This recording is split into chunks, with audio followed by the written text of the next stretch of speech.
Ito ang diskarte sa pag 2 layer kung ikaw ay kinakabahan or nanginginig ang kamay mo, or kapag sa testingan hindi naman mahigpit at hindi naman kailangan na freehand. Ito ang diskarte na pwede mong gawin.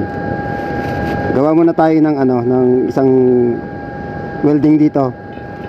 Ito ay manipis lang na bakal, hindi ito yung talagang ginagamit sa testing, so mahina lang power gagamitin ko dito.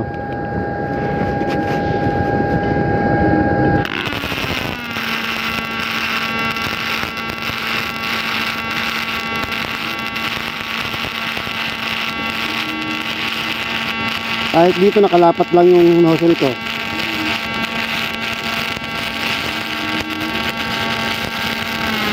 Ayan.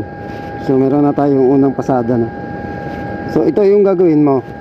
45 degrees nakatutok yung nozzle mo. Ayan, 45 degrees nakatutok yung nozzle mo na ganyan, no?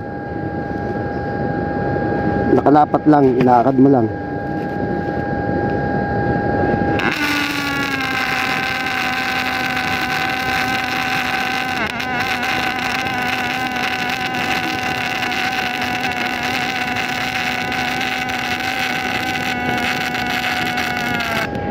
Ayan, hindi ko na pinupuno kasi matutunaw yung bakal ko. So ayan, yan yung unang layer, no? Hinaan natin yung pangalawang pasada.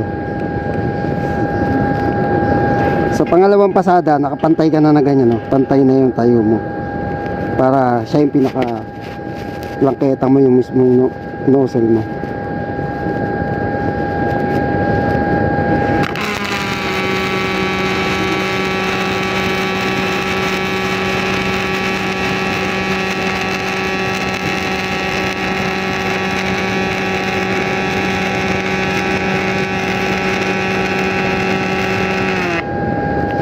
Diba?